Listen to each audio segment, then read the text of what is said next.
Hey everybody, it's Jason with the Board Game Mechanics, and today we're going to take a look at a game called Masters of Renaissance.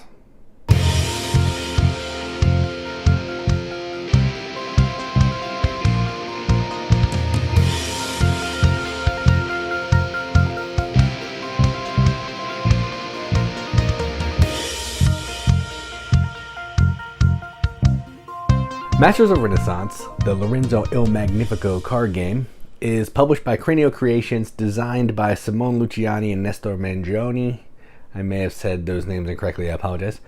Plays 1 to 4 players in 60 minutes. Probably pretty accurate. It's a pretty quick game. Effectively what you're doing in this is you are trying to collect different resources to build these development cards, to put them onto your player board and run production. It's kind of the production element of Lorenzo Il Magnifico boiled down into a simpler, smaller package with a really cool resource selecting mechanism, which we'll come back to later. So that's enough talking about it. Let's go on the table. Check it out. Alright, so here's a game of Masters of Renaissance, all set up for 2 players, almost. So to set up, you're going to give each player a player board. Put these 3 favor tokens here for the Pope on the appropriate spaces. So the dark orange, medium orange, and light orange here. Put your faith marker here on the start. Give each player 4 leader cards. And then we're going to select 2. I've already done that for the other player. And they're going to have some special abilities that you can get by unlocking them. Or you can discard them and move on the faith track. And I think I'll keep this one. So now white marbles are worth something. That'll make sense in a minute. And I'll keep this one. Alright, and the other 2 just go back in the box.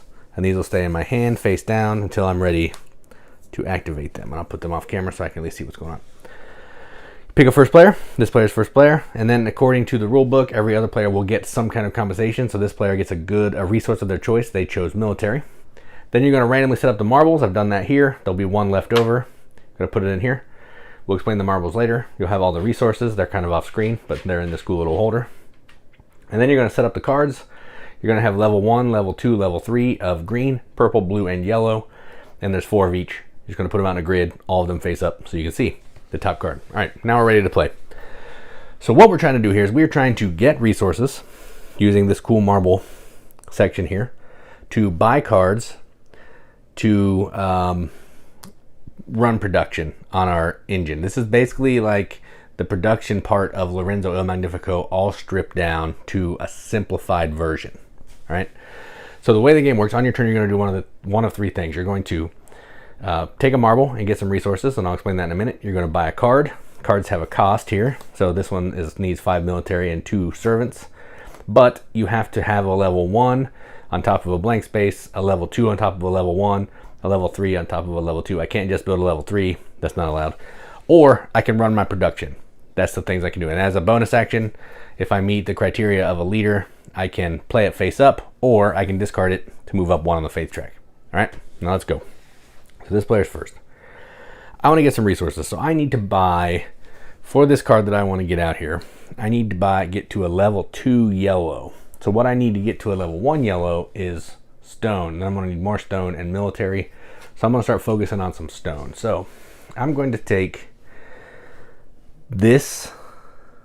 When you take a marble, you're either going to take the row or the column and get the stuff. All right, so I'm going to take this column here. This will give me purple, gives me a servant, so I take a servant, and I'll explain how those have to go over here in a little bit.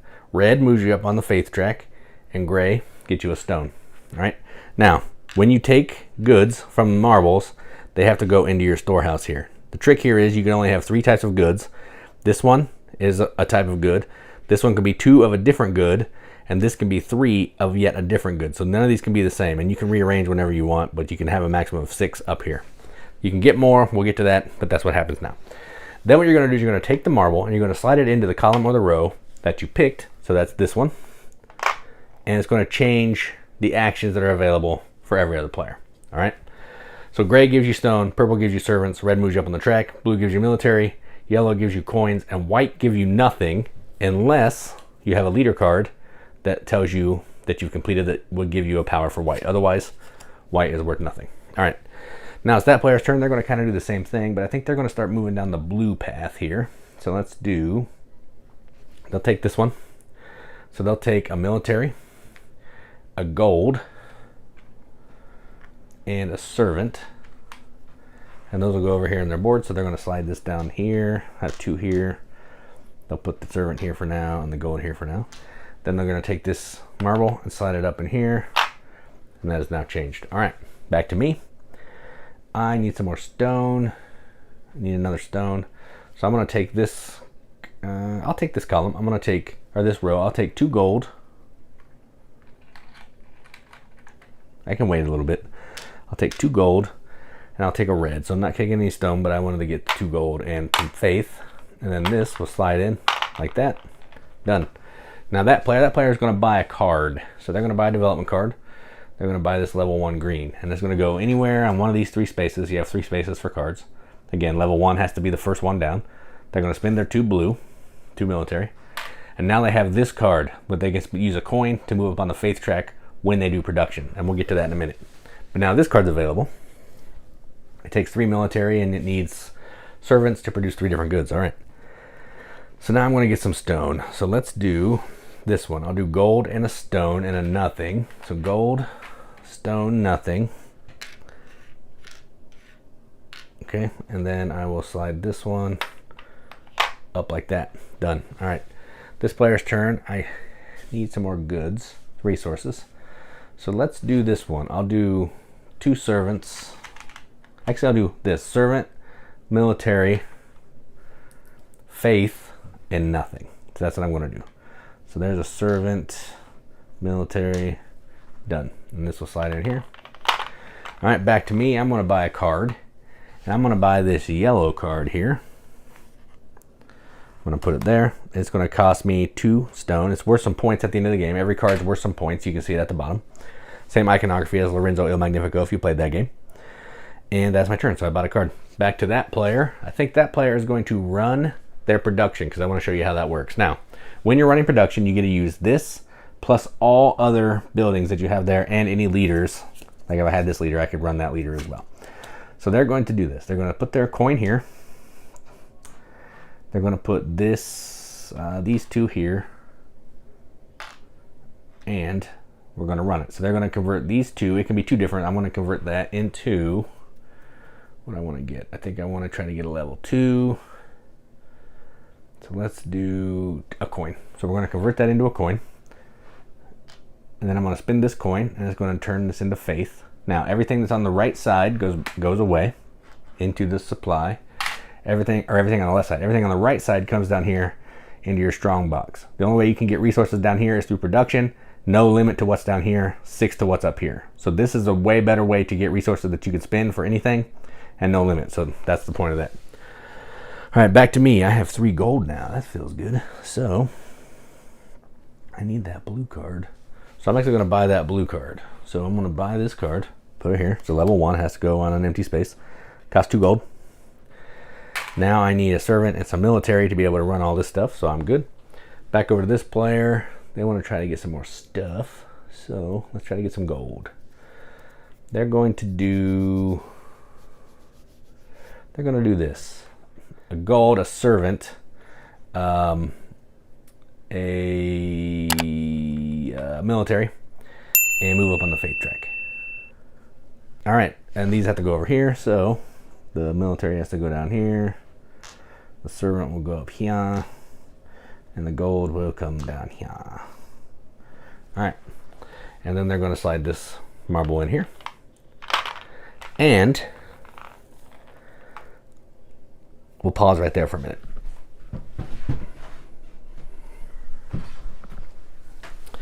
Now it's this player's turn.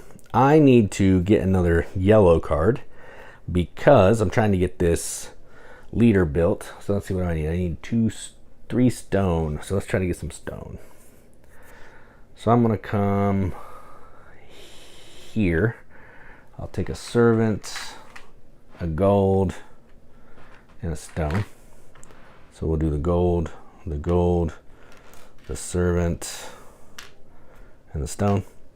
And then I'm going to slide this in here. It's the other player's turn, and they would like to, can I buy another card yet? Nope, I need more blue. So I'm gonna go ahead and take this, which will give me another blue, another military, which will bump this down here and move up on faith. And this will slide in here. All right, back to me. I need some more stone. So I'm gonna do this. I'll take a blue and 2 stones.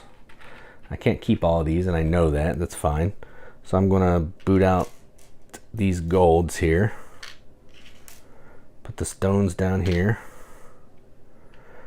And I want to keep the blue military. Gold is gone. All right, and this will come in here.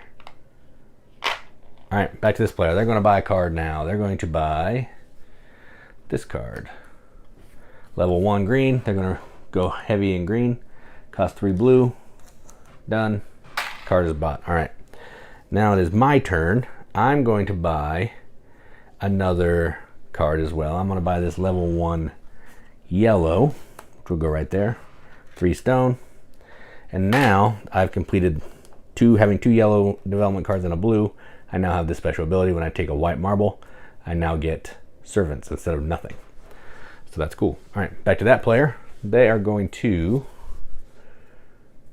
let's try to get some more resources. So I'm going to take this. That'll give me a military, a stone. I can't keep the military. And I'll get a move up on faith. Done. Slide this in. All right, back to me. I need some more military real bad. So I will go this way, and I'll get 2 military. So that'll come down here. I'll get another servant, which I don't want, but I'll take a gold, which I do want. And then this will slide in there. Done. Back over to this player. They need another servant, so they will take this row here to get 2 more servants. This will go down here. This will bump up. All right, done. And then this will slide in there. Whoops, runaway marble. And then I am going to run my production again. So I need to do 1 servant, 2 military, 1 military, and then 2 of whatever.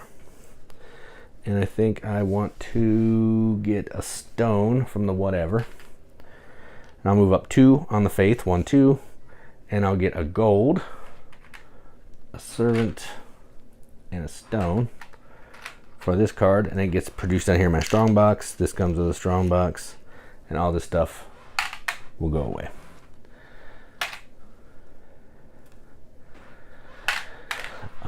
Wrong thing. All right, and that's basically how the game's going to work. It's going to keep going like that until one of 2 things happens. The faith track gets all the way to the end, and after the Pope, what's that called?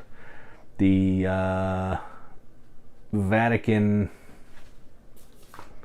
report, and I'll explain what that is in a minute. Either someone gets all the way there, you'll finish the round, or when someone has built 7 development cards on their board. So if I build another card, you're going to kind of splay it so you can see what's going on. All right. And then the way the scoring works is, well, before we go into scoring, let's talk about a Vatican report. When someone gets to the crosses, there's 3 like papal hats here. When someone gets to the crosses, you're going to evaluate. If everyone is in this little like outline section here, they're going to flip this over and they're going to get some points at the end of the game.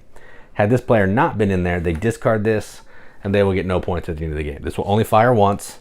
First person to get there will fire. And that's kind of what the Vatican report is. So after the 3rd Vatican report, that can end the game. 7 cards.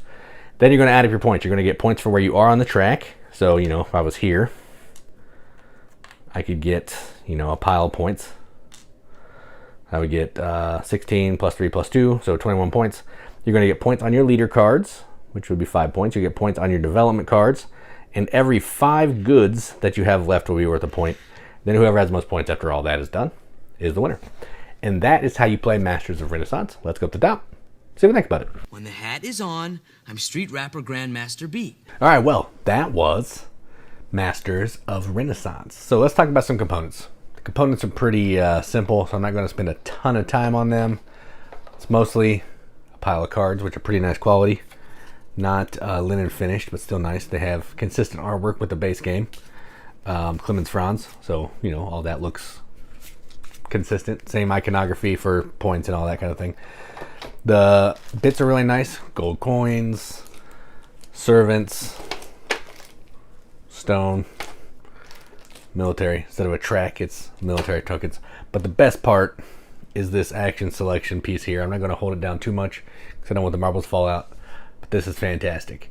I recently covered a game called Gollum, which has a similar marble drafting mechanism. It's different than this one, but it's still, you're picking a color marble and doing some things with that marble. I like this. That one's a little deeper than this one. This one's just, hey, I took this one and it's in a column with 2 yellows, so I get a stone and 2 gold coins, but I may not have room to fit those. Or I have a card, turns these terrible ones, which give me nothing, into servants. I like that. Just really cool. Best component in the game. I like it quite a bit. Now let's talk about this game. So this is, it's marketed as the Lorenzo Il Magnifico card game, but effectively it's just a more streamlined version of one piece of that game. So that game has, you know, worker placement. It's got a couple engines that you're trying to build. It's got a production line. It's got collecting resources and money and all that kind of stuff. This one, you're just buying cards, collecting resources, buying cards, and running your engine to get more resources, to buy more cards, to get more points, to run your engine. That's it. You're just buying cards to run an engine. It's fun. I enjoy it. Now, this is not as good of a game as Lorenzo Il Magnifico. Not even close. But if I want to play a game that's quicker, that has like a cool engine building element with this cool marble thing, I will bust this out. Because I don't always have 2 hours to play Gollum. I don't always have 2 hours to play Lorenzo. But I could probably knock this out in a 4-player game in an hour and still get the feel of playing a heavier Euro. So this is from the Italians. It's definitely one of the lighter games on that spectrum. I would put this down in there with maybe Council of 4 in like simplicity. Now this is not a simple game by any means. It's not hard, but it's not going to be Lorenzo or Newton or Grand Austria or anything like that. This is just a boiled down, super streamlined, taking a couple elements, doing those elements really well. So that's it. So I'm going to give this a BGM acceptance seal. I'm going to give this an 8 out of 10 on BGG, which is a 4 out of 5 wrenches on an arbitrary wrench scale that means absolutely nothing, but we like to give it to games that we enjoy, and that's what I'm going to do. So that is Masters of Renaissance from Cranio Creations. I'm Jason with the Board Game Mechanics, and as always, keep gaming.